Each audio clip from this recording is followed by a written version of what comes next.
April 1985. Savitri, Book 3, Canto 2. Now we begin Savitri session of 18th April 1985, continuing Book 3, Canto 2.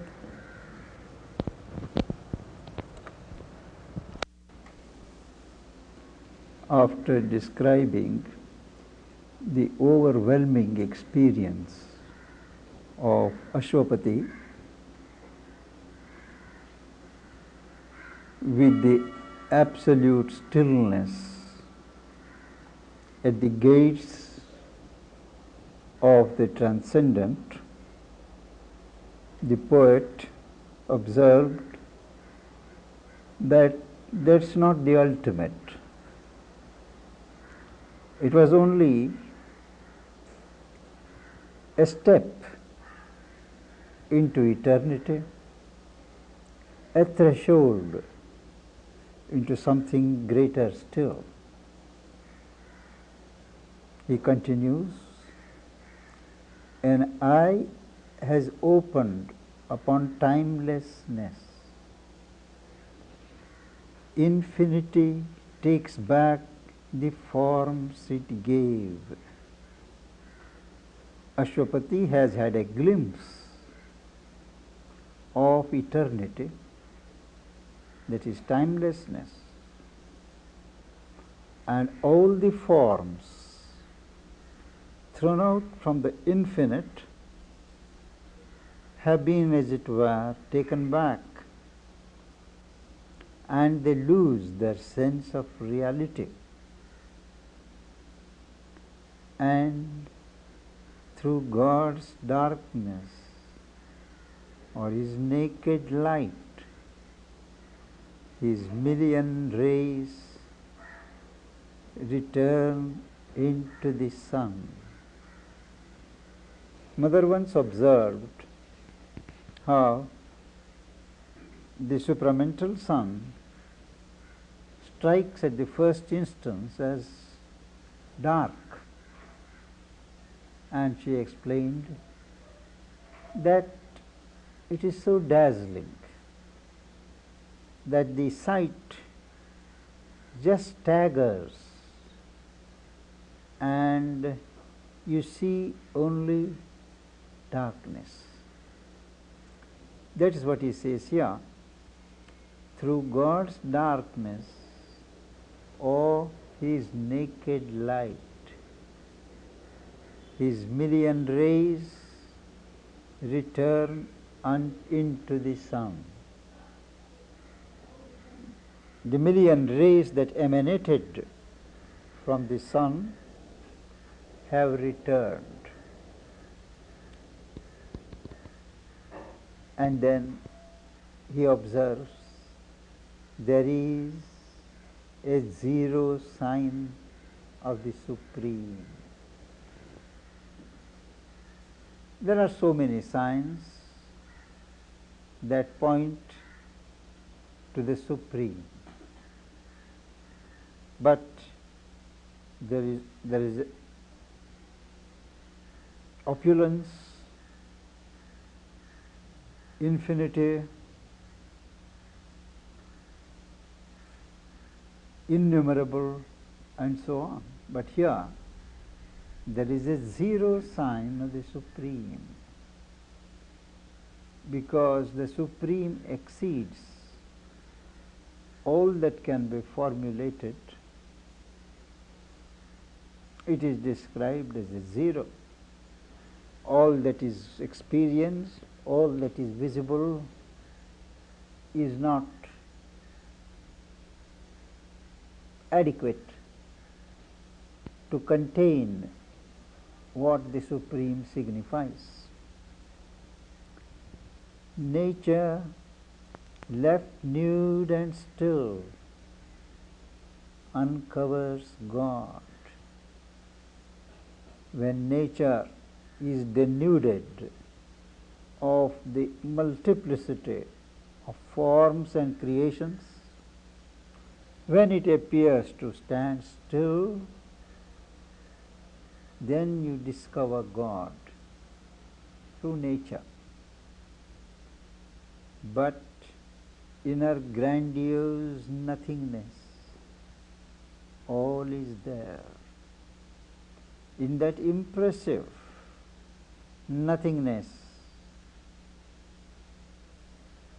of nature, you will find that all is there within that apparent nothingness. When our strong garbs are torn away from us, when the powerful forms, formulations woven by nature around us are torn, the soul's ignorance is slain, but not the soul. What dies is the ignorance of the soul and not the soul itself. The zero covers an immortal face. Zero doesn't really stand for nothing.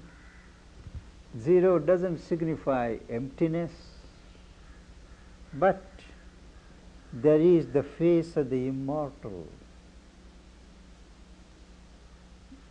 behind it. A high and black negation is not all. Negation, nirvana, however high, however black, is not everything. A huge extinction is not God's last word. It may be one of the words, but not the ultimate. Yes, he says, life's ultimate sense, the close of being course. Extinction is not the ultimate sense. Extinction is not the close of the course of the being. The meaning of this great mysterious world. Our world has a meaning and a significance and a purpose, and that meaning is not extinction of the world, nirvana of the world. And this is a favorite idea of Mother. In absolute silence sleeps an absolute power. Power need not be always agitated, articulate, excited. It can be very silent. It can be self-contained. In absolute silence sleeps an absolute power. When that power is struck awaking, it can wake the trance-bound soul. The soul which is lost in its own trance, this power can strike it awake, and 1 hour later.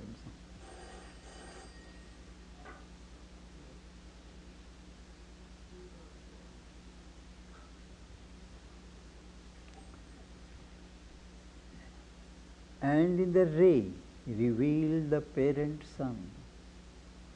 This power, when it is awakened, it can reveal to you in a single ray of light the parent sun, the source of the ray. It can make the world a vessel of spirit's force. It can fashion in the clay God's perfect shape. Clay stands here for matter. Even in absolute matter, God can be shaped.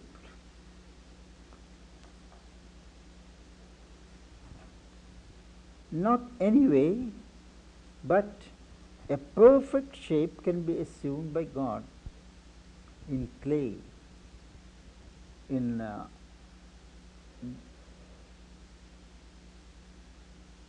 concrete matter. To free the self is but one radiant pace. To free yourself, to liberate the self, is but one radiant step. Maybe it is a radiant step, but it is only one step. That's not the last step, because here to fulfill himself was God's desire. When they speak of God's desire, always you must remember that it refers to God's will. Even in the Upanishads speak, Saha akamayat, he desired, may I be many, bahusyam. God cannot have desire, it is a will, a creative will. So, God has that will to fulfill himself, to manifest his glory on earth. Certainly he has not done all this so that you may extinguish yourself when you reach that height of evolution.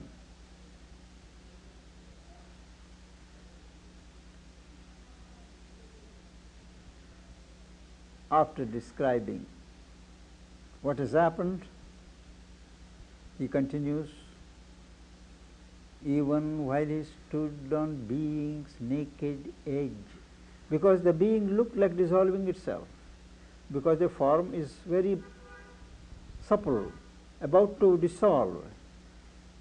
Even while he stood on being's naked edge, and all the passion and seeking of his soul faced their extinction in some featureless vast, all the passion with which he was seeking, all his intense seeking looked like being extinguished in some vast, which has no features, which cannot be described at that time, on the verge of self-extinction. The presence he yearned for suddenly drew close. Something drew close to him, and that was the presence for which he yearned and yearned all along. Across the silence of the ultimate calm, out of a marvelous transcendence core. Transcendent is what is beyond the last term that you can experience and define.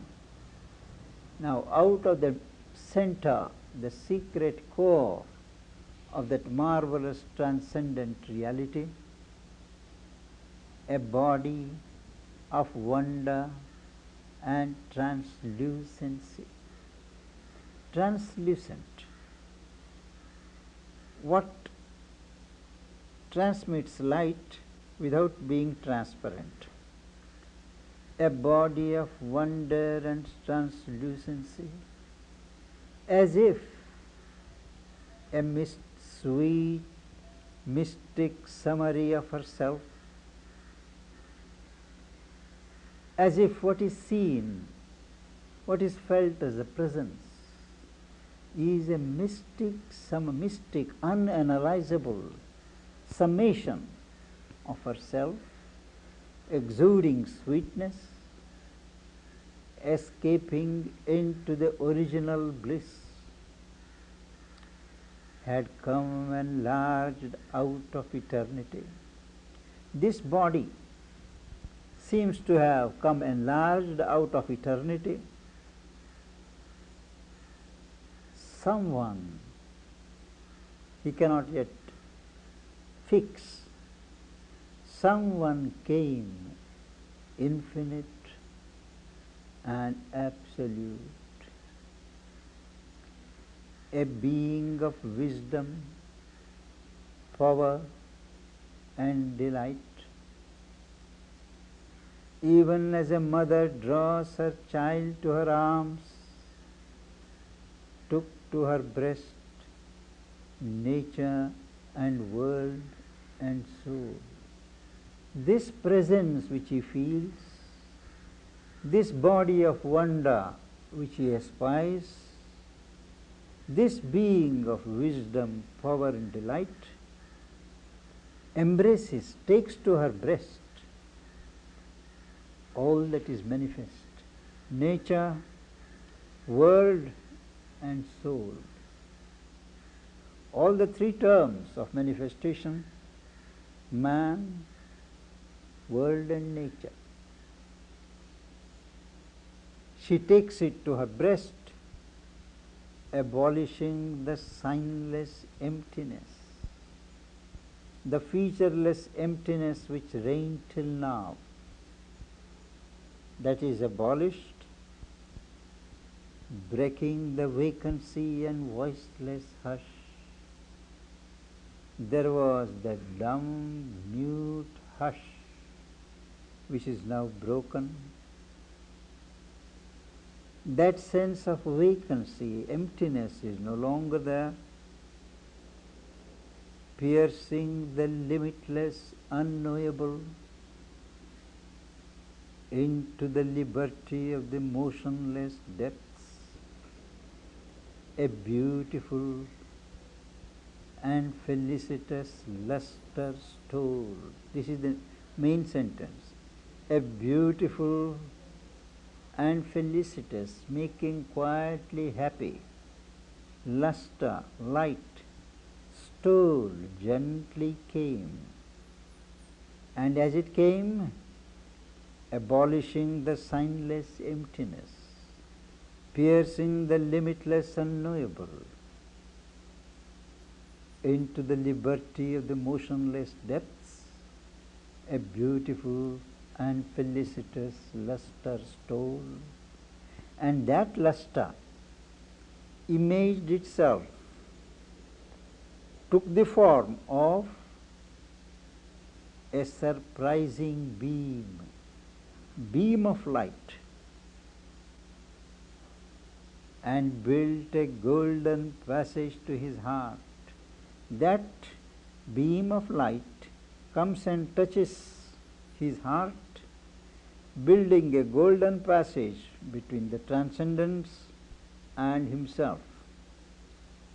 Touching through him, it is using him to touch all longing sentient things. Longing, all things, transient things though they were aspiring. They were longing for this presence, for this being of light, and in touching his heart, it touches through him all longing sentient things. This is how, through one man's aspiration, the world can be saved, as Sri Aurobindo notes somewhere further in Savitri. One man's aspiration can still save the world. A moment's sweetness of the all beautiful. It was so beautiful, so sweet, that even that experience for a moment cancelled the vanity of the cosmic world. This cosmos always thinks that it is so important. Its movement is important. World. Now that vanity, false claim, has been cancelled, it has vanished in that single moment's experience of the sweetness of the all beautiful. In nature, and at that time, nature which you are apt to dismiss as insentient, inanimate, he says, a nature throbbing with a heart divine was felt in the unconscious universe. Even in this unconscious universe, nature was felt, experienced, throbbing with a divine heart. That nature is only a guise of a divine heart. It made the breath a happy mystery. The life breath, it gave it a special meaning which could not be analyzed, rationalized. That's why he says a happy mystery. It is a mystery, but a happy mystery, not a baffling mystery. And brought a love sustaining pain with joy.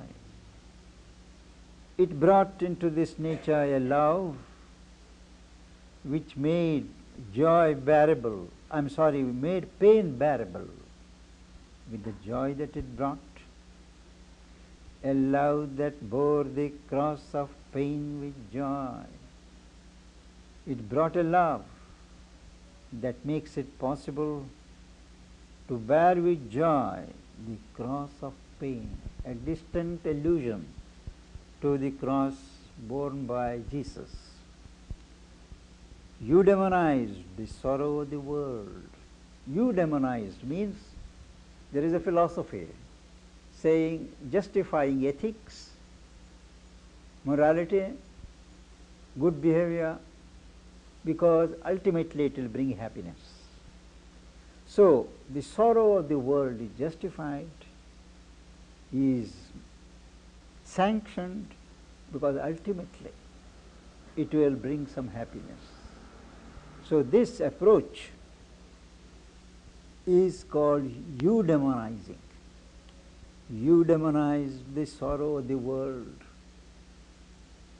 made happy the weight of long unending time.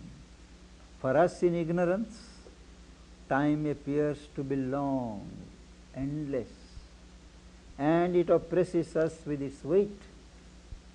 But here, this, a moment's sweetness of that beautiful, made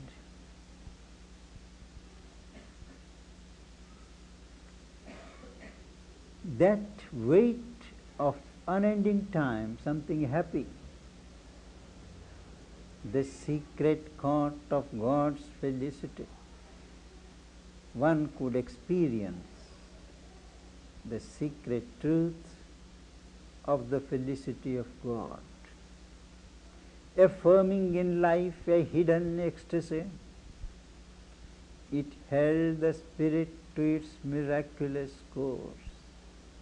There is a hidden mixed ecstasy in the world, but this moment's sweetness of the all beautiful reaffirmed that ecstasy, though hidden in life. It held the spirit to its miraculous course.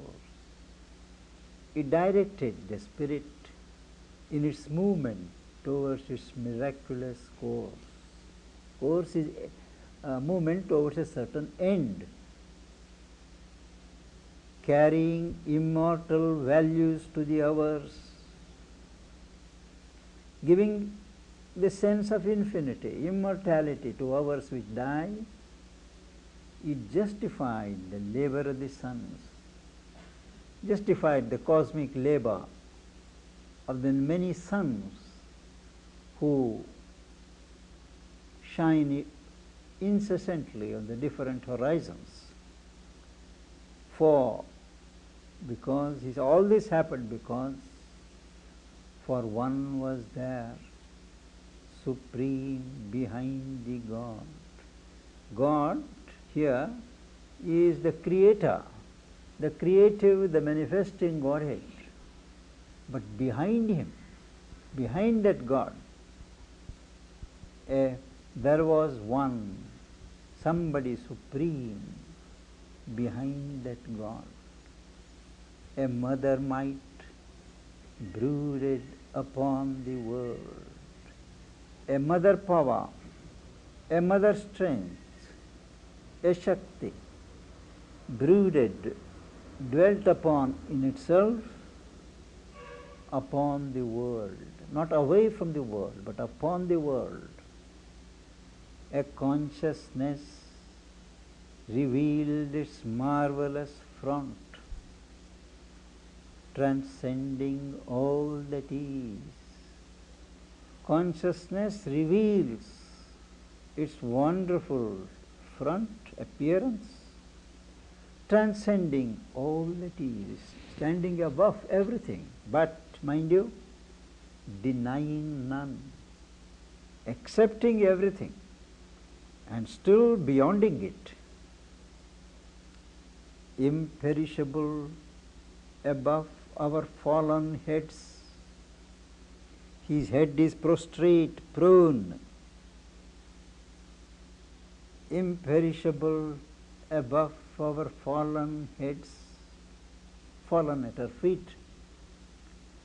He felt a rapturous and unstumbling force. He felt that beauty, he felt that sweetness, he felt that might, and now he feels that unstumbling, irresistible, undeviating, and rapturous. A force not fierce, not intolerant, not intolerable, but rapturous. He felt a rapturous and unstumbling force. The undying truth appeared, the enduring power of all that here is made and then destroyed.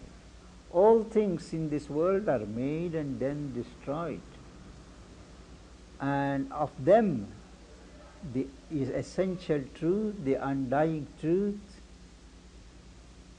the never ceasing power appeared, the mother of all Godheads and all strengths, who, mediatrix, binds the earth to the Supreme. That is, this mother of all the gods and all the powers is the mediatrix standing in between the Supreme above and the earth below, and binding the earth to the Supreme. Because of her, there is this unbreakable bond between the Supreme Divinity and earth. The mother of all Godheads and all strengths, who mediatrix binds earth to the Supreme.